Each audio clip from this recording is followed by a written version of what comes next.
Представьте себе сюжетное приключение, в которое вы отправляетесь с друзьями, и чтобы оно еще было на объемных тайлах, у вас таких, вы передвигались в подземелье, и было важно, насколько враг находится выше вас или ниже вас. Вы такое, конечно, уже видели, но всего в одной игре. Теперь классно, что таких игр будет больше, а еще в ней интересный сюжет, и есть пачка дополнений, которые его расширяют, делают его более объемным и дают вам новых врагов и героев.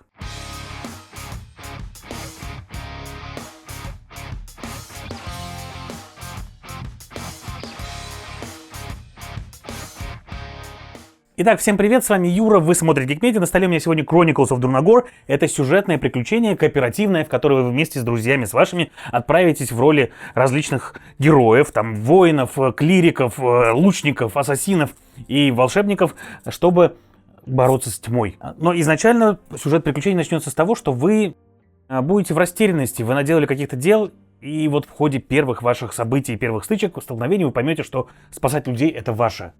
Тем более, сейчас самое время спасать людей, потому что нежить повылезала из своих могил, и вам нужно разобраться с тем, почему это происходит и что с этим делать. Это приключение будет с такой вот книжкой. В ней сюжет на 18 различных глав. Каждая глава даст вам отдельную раскладку игровой карты, и поле у вас не все будет сразу открыто, потому что кроме вот таких вот объемных тайлов, в которые вы будете выкладывать элементы вашего ландшафта и по которым вы будете передвигаться, у вас будут такие вот специальные дверки. И вот то, что за дверьми, вы изначально не видите. Вам нужно подойти будет повзаимодействовать с дверью для того, чтобы открылось дальше ваше приключение. В игре будут и огромные гигантские монстры, типа вот таких вот здоровых мужиков. Вот таких вот. И даже гигантский босс, с которым вам придется столкнуться за приключение не один раз. 18 глав, сюжетная кампания, каждую главу играют отдельно. Между ними будет фаза лагеря, в которой вы сможете подобрать дополнительных предметов, немножко подлечиться и отправиться в следующее приключение. Поэтому, мне кажется, введение можно заканчивать. Давайте разбираться, как играть в Chronicles of Drunagor. Итак, в игре, в принципе, уникальная механика, которая основана на таких вот разноцветных кубичках, которые будут вашими действиями и лежат они изначально у вас на игровом планшете. Вот этот розовый кубичек, он всего лишь отмечает ваше количество жизней. Здесь еще интересно сделан сбор вашего персонажа. Вы берете себе самого персонажа, выбираете ему роль, которая будет в вашей группе. Роли бывают разные. Защитник — это самый, скажем так, толстый из ваших персонажей, тот, который будет готов получать в себя много урона и избегать его в том числе. Соответственно, саппорт — это поддержка. Это товарищ, который будет лечить других персонажей, снимать с них плохие эффекты, типа яда или кровотечения. Третий — это лидер. Это товарищ, который будет также помогать, но другими способами. Он, например, сможет отдавать свои действия другим игрокам и, в принципе, решать некоторые вопросы по передвижению и размещению ваших друзей на игровом поле. Четвертое — это страйкер. Это тот, кто будет носить больше всего урона, и у него специальные способности будут связаны как раз с тем, чтобы как можно больше и чаще бить, для того, чтобы расчищать дорогу вашим другим друзьям по подземелью. И последний — это контроллер. Это класс, который позволит мешать монстрам что-то плохое делать с вами. Это будет персонаж, который будет накладывать оглушение, замедление и другие негативные эффекты на ваших врагов. При этом делать он это сможет достаточно хорошо, потому что у него практически безграничный радиус для этого. Так вот, выбрали своего персонажа. У него будут фокус-способности. Это способности, которые вы будете применять за специальные жетончики фокуса, вот такие вот. У него будут его основные способности и способности его роли. В данном случае у меня страйкер здесь лежит, вот здесь у нас лежит саппорт, а там лежит у нас, соответственно, контроллер. И это будут дополнительные способности, которые вы сможете получить. Вы получаете себе стартовое снаряжение, и у меня, поскольку я играю рейнджером, есть еще и два питомца. Один из них может быть на поле со мной постоянно. Так вот, эти кубики предназначены для того, чтобы вы могли включать различные способности у себя на планшете. Каждый из них связан с возможностями вашего персонажа. В частности, желтые кубики — это кубики рукопашные, красные кубики — это кубики дальних атак, синие кубики — это кубики мудрости, а зеленые кубики — это кубики ловкости. И фактически, когда вы будете прокачивать своих персонажей и получать себе новые способности, вы будете получать себе новые кубики.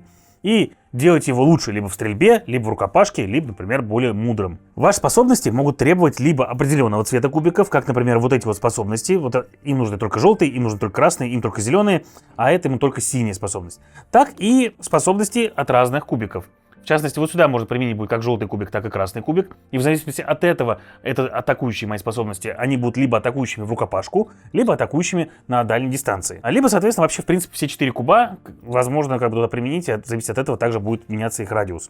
Плюс есть пассивные способности, они отмечены вот здесь. Пассивные способности очень сильно связаны с тем, какую роль в вашей группе занимает ваш персонаж. И в частности, например, если у меня он страйкер, то есть наносящий много урона, то моя базовая способность говорит мне о том, что у меня есть +1 на попадание. Это, конечно же, мне поможет чаще попадать по монстрам и наносить им урон. Спасительная способность вашего конкретного персонажа, вашего героя, она обычно связана с тем, что он будет делать. Вот у меня, например, пассивная способность говорит о том, что если я на кубике выбросил 16 или больше, мой питомец также сможет активироваться и проатаковать кого-то. Стартовое снаряжение вам говорит о том, с какого показателя кубика вы попадаете, и броня дает вам некоторую возможность избегать урона, также выкладывая туда кубик. То есть каждый раз, когда вы хотите что-то сделать, вам нужно будет выложить кубик на вашу способность. А вход вы можете делать 2 основные вещи и плюс несколько побочных.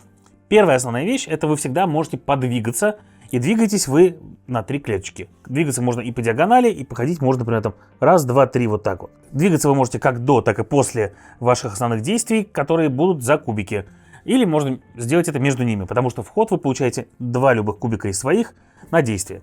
И, например, я мог бы своим действием сказать, что я хочу вот в этого товарища вампира пострелять.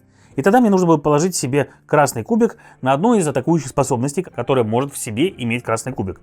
И у меня они есть. Четкий выстрел, +2 нападания, +1 урона, и я критую на 16 или больше. Это вот я должен был сделать вот так. Или, например, сразу 2 выстрела сделать, это вот так. Или 2 выстрела сделать вот здесь вот. Или, например, сделать смертельный выстрел, он очень похож на мой четкий выстрел, просто потому что, как бы, ну, это самый атакующий класс в игре.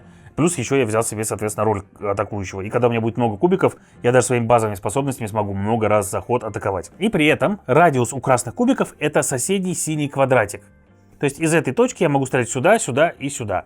А вот у желтого кубика, если, например, я хотел атаковать им вот эту способность, мне нужно было подойти вплотную, потому что только вокруг маленькие квадратики считаются ближним радиусом. Если же я хотел бы, например, проатаковать кого-то синим кубиком, если у меня была такая возможность, то я могу делать это где угодно на поле, неважно, главное, чтобы эта клеточка уже была открыта для нас, и мы ее видели. То есть за дверь проатаковать нельзя, но в любое другое место практически можно. Это очень полезно для целительских способностей, например, или помощи вашим друзьям, когда вы играете группой поддержки, или, например, контроллером, который также сможет на врагов всякие гадости накладывать. Это прям базовая вещь, которую вы делаете. То есть у вас 2 кубика, и причем кубики после вашего хода, они остаются на этих местах, и одно движение. Дополнительно вы можете взаимодействовать с различными предметами типа сундуков, открывать двери, передавать предметы вашим друзьям, или использовать способности фокуса, но только если у вас есть специальные жетоны. Эти способности могут быть как атакующими, так и полезными для вас другими способами. У меня, например, можно либо трижды атаковать оппонента, либо активировать моего питомца, и у меня волчок, который хватает за бочок, прибежал бы и схватил бы за бочок вампира. А так питомцы бегают еще и после того, как вы, соответственно, походили. То есть после моего хода мои питомцы пойдут, питомец в начале, и тоже что-то сделает. Важный момент в том, что рано или поздно, как вы понимаете, кубики у вас закончатся, и вам нужно будет каким-то образом их восстановить. Вы не обязаны ждать, когда у вас закончатся кубики, но любой свой ход вы можете закончить тем, что вы делаете действие возврата. И тогда все кубики, которые у вас были разложены на броню, на ваши разные способности и так далее, забираются обратно и выставляются на вашего персонажа. Они снова в следующем ходу будут для вас доступны. Но вы получаете себе такой вот черненький кубик порчи и выкладываете его на одну из своих способностей, чтобы запереть ее.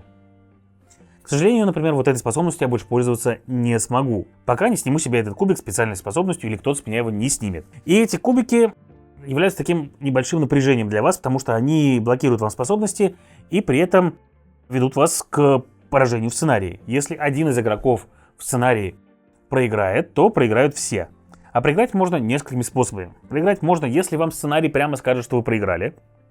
Проиграть можно, если вы потеряли все здоровье, вы получаете сначала специальный кубичек себе травмы, также блокирующий одну из способностей. И вот если вы должны получить второй, а не имеете права иметь 2, все персонажи по базе иметь могут только 1, то, соответственно, вы умерли, и сценарий тоже подошел до поражения. И третий вариант, это если вы получаете 6-й черный кубик, то вы также проиграли, вас порча забрала себе полностью. И это пока все самые такие простые банальные механики, но что в игре интересного и необычного? Во-первых, как бы игровое поле. Изначально как бы оно работает вот таким вот образом, то есть вот у вас специально под ложечкой лежит ландшафт, и вы по нему передвигаетесь. Но для чего все это сделано? Это сделано все для того, что у вас несколько уровней здесь есть, и вы сможете передвигаться между ними. Но, допустим, мы победили всех этих врагов, подошли к двери и повзаимодействовали с ней. Вот, прибежал у нас туда контроллер. Это небольшая часть сценария, которая будет открываться у вас каждый раз и давать вам следующую раскладку. То есть у вас добавляются, когда вы открываете дверь, новые элементы игрового поля, новые элементы ландшафта, где вы сможете дальше передвигаться. И в данном случае у нас произошло бы вот так. По сценарию у нас появилась бы новая часть игрового поля, на ней появились бы новые враги и даже сундук, в который могли бы залезть и получить себе один из таких вот предметов. В сундуках обычно лежат одноразовые предметы, которые могут нам помочь в ходе сценария этого или следующего. Предметы, там, всякие банки исцеления, всякие свитки, наносящие урон и так далее, которые будут вам очень полезны и будут вам помогать. Плюс нам бы сказали прочитать какой-то отдельный параграф в книжке сценариев. Мы прочитали бы этот параграф и в нем получили бы себе указание на то, что дальше вы сможете прочитать кое-что, когда все враги будут повержены. И вот здесь уже вступает в силу сценарная часть игры. Вы идете дальше, делаете то, что указано у вас было в ваших указаниях, и двигаетесь по сюжету. Иногда может быть сказано так, что у вас будут лежать специальные точки интереса и взаимодействия, вот такие вот. И по взаимодействию с этой точкой вы также сможете прочитать какой-то специальный абзац, в котором будет что-то написано, а возможно даже будет специальная какая-то картиночка, типа вот такой вот. Или может быть вот такой вот. Или может быть вот такой вот. И когда у вас такая картинка появляется перед вами, вы понимаете, что вы взаимодействуете со столом, на котором лежит куча оружия. Но момент в том, что эти жетончики не вечные, и с ними можно взаимодействовать будет максимум 2 раза. Например, то есть если я подойду, я арбалетчик, я такой типа, ага, я хочу подобрать с этого стола арбалет. И читаю специальную заметочку номер 15. Открываю себе книжечку на номер 15 и читаю, что я поднимаю арбалет.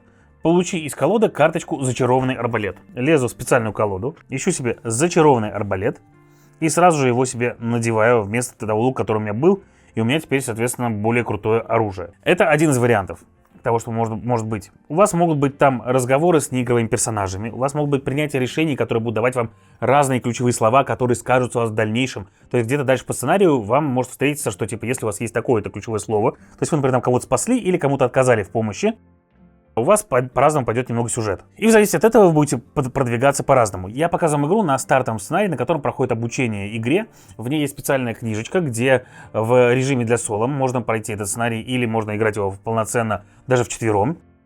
Он вам отдельно расскажет, и он будет совсем небольшой и станет первой зацепкой для вашего приключения. Но потом в игре ваши игровые карты будут уже гораздо больше. В них будет по несколько дверей. Вот здесь, например, одна, но может быть их и несколько. У вас могут быть различные там мостики между вашими частями игрового поля, которые будут вас связывать. У вас будут элементы поля достаточно большие, на которых будут выходить ваши враги и будут с вами стараться драться. Мосты могут быть даже очень длинные и выкладываться на большие расстояния. Под ними могут быть шипы, у вас может быть лава. Вода та же самая, она замедляет движение, лава вас обжигает. На шипы, если вы падаете, получаете урон. То есть, короче, все здесь, в принципе, рассчитано, как в классических играх-приключениях, данжен-кроллерах. Но при этом у вас такое более красивое поле, чем обычно плоское. И герои качаются интересными способами. Но и это еще не все, что предлагает игра. В ходе приключений своих вы поймете, что вас преследует тьма. И в конце каждого раунда, а здесь еще интересная система очередности хода, то есть инициативы, у вас будут выкладываться специальные карточки на такой вот трек. Изначально вы разложены туда героями своими по вашим ролям в вашей команде. Но когда будут выходить монстры, у них будет такой специальный символ, который говорит, на какую из рун они выкладываются. И в зависимости от этого, вот это, например, будет вставать вот сюда. И в зависимости от этого они будут занимать разное место в инициативе и ходить либо до вас, либо после вас. В частности, в начале хода у нас будет ходить наш клирик, потом будет ходить вампир, потом будет ходить лучник, потом буду ходить я, а потом будет ходить волшебница. И вот часто, очень часто в сценариях будут лежать еще вот там вот специальные карточки рун. И это обычно карты, которые двигают сюжет и которые делают вам плохо. Самое банальное применение того, что они говорят, что тьма наступает. И когда тьма наступает, вы будете доставать такой специальный держатель.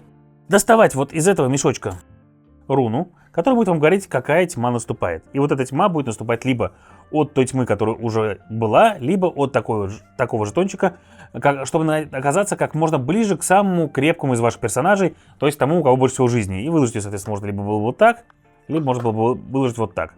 Тьма — это очень плохие клеточки. Это клеточки, которые наносят вам урон, если вы входите в них. Усиливают монстров, если они стоят на этих клеточках. И это еще один из видов ландшафта, который будет влиять на ваше передвижение. Также влияет и высота, то есть здесь не все просто так сделано. В частности, в рамках одного уровня, то есть вот отсюда до сюда, подниматься вообще без проблем. Но вот отсюда подняться вот сюда вот, это уже нужно будет потратить лишнее движение. А если вы будете спрыгивать, будете получать урон. Но на этом всякие удобства игры не заканчиваются. Во-первых, вы видели здесь вот на карточке двери, а дверей, кстати, в игре довольно-таки много, вы видели здесь QR-код. Это сделано для того, что если вы уже отыграли эту дверь, то вы, в принципе, можете обратиться на сайт издателя, и вам за этой дверью окажется немножко другое для этого конкретного сценария. Будет другая раскладочка, и вы сможете удивиться, получив новую дверь себе. При этом в игре также несколько уровней сложности. Вы можете модулировать сложность для себя, настраивать ее под вашу группу. И в зависимости от этого выбирать ту дверь, которую вы хотите открыть именно по QR-коду. Враги, видите, они все в разного цвета подставочках. И вы изначально могли подумать, что это лишний фидлинг, который вам заставит врагам одевать разные подставки. Но по-настоящему эта штука очень неплохо работает, потому что вот у нас, например, приходит синий враг на игровое поле.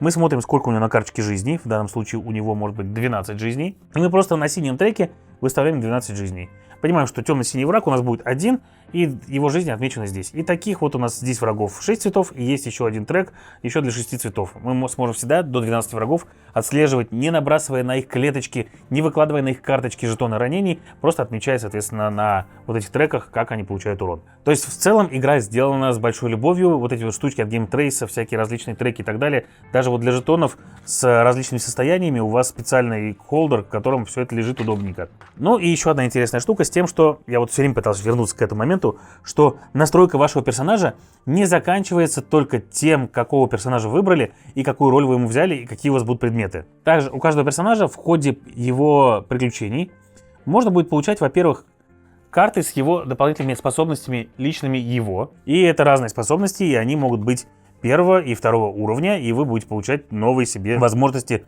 для атак, усилений и так далее. А новая карточка, соответственно, вашей роли, и она также двухсторонняя, ее можно будет прокачивать. Но самое главное, это ветки прокачки. Вот, например, у рейнджера их 4, ну, в принципе, у каждого их 4. Это, соответственно, мастер ловушек, снайпер, мастер зверей и, соответственно, охотник. И вы сможете себе докладывать эти штучки, они дают вам различные пассивные бонусы, при этом прокачивать их нужно постепенно. То есть сначала получать только первый уровень, потом вы можете либо у нее взять второй уровень, либо у другой уже взять первый уровень и так далее. И прикол в том, что вы можете, кроме своего класса, взять еще способности из одного другого класса. То есть договориться с вашими друзьями, что ты не будешь использовать такую-то карту, а я возьму ее себе, и у меня такой будет мультиклассовый персонаж, который сможет там и рыбку съесть, и на качелях покачаться. И это позволяет модулировать вам вашего персонажа так, как вам удобно, и так, как вам хотелось бы им играть. И могу сказать так. Возможно, это не самое большое приключение в рамках одной коробки, потому что в ней всего 18 глав, и это по современным меркам может быть не так уж много. 5 разных героев и 18 глав приключения. Но по-настоящему в ней контента достаточно много, хватает на много вечеров, при том, что каждое приключение, наверное, вы будете проходить одну главу за вечер, максимум 2. А разнообразие добавят различные комнаты, если вы захотите пройти другими классами, попробовать другие ветки прокачки или, например, попробовать даже других персонажей. Тайлов в игре различных достаточно много, они подобраны практически под каждый сценарий уникальные. Они еще двухсторонние, есть и маленькие, и большие, и самые большие. И если вы любите сюжетные игры, вам, скорее всего, понравится это приключение. Плюс еще, конечно же, тьма вас все время будет подгонять. И это такой тоже интересный элемент игры, который вас все время двигает вперед, и вы не можете сильно задерживаться. То есть обычно это делают в играх какими-то игромеханическими моментами, что у вас мало раундов, или что у вас постоянно тикает время, которое вам наносит урон. Здесь же вы будете физически прямо убегать от тьмы, чтобы она вас не догнала, и стараться уходить подальше от тех мест, где она уже расплодилась. И идти вперед, не задерживаясь. При этом крошить массу врагов. Здесь даже персонаж, который играет танком, то есть защитником, и всасывать в себя много урона, может носить хороший урон и радоваться тому, что вот он полезный в группе не только тем, что он вас защищает, но и еще и тем, что он много бьет. Так что если вы хотите себе хорошее сюжетное приключение с интересными механиками, необычными, самое главное, механиками, которых вы нигде не встречали, но при этом делающие игру очень динамичной, потому что действия в этой игре очень простые и очень быстрые. Вы прекрасно понимаете, что вам нужно делать. Положили кубик, проатаковали один раз, может быть 2 раза, походили куда-то, положили еще один кубик, передали ход следующему игроку. Монстры активируются, у них очень простая система активации, если вы играете только в базовом уровне монстров. А так у каждого монстра есть еще несколько вариантов. То есть у нас есть, смотрите, вот, например, есть культист, да, он стандартный и уровня руки. У него же есть альтернативная сторона, у которой будет более сложный искусственный интеллект. А еще у него есть еще 2 других возможности. То есть уже будет более сложный культист-ветеран, чемпион, и у них также будут альтернативные стороны. Возможностей игра дает достаточно много для того, чтобы вы модулировали свое собственное приключение, свое собственное подземелье именно под вашу группу. Если вам кажется, что у вас все проходит слишком легко, уровень сложности можно поднять. Если вам кажется, что вы уже видели все, что здесь только можно, а хотите пройти ее по новой, вы используете другие двери, и у вас приключение идет немножко по-другому. Поэтому, как я уже сказал, если вам интересно сюжетное нарративное приключение, чтобы поиграть с вашими друзьями или даже соло, попробуйте Chronicles of Drunagor. Нам с ребятами понравилось. И это все на сегодня. С вами был Юра, вы смотрели Geek Media. Всем пока!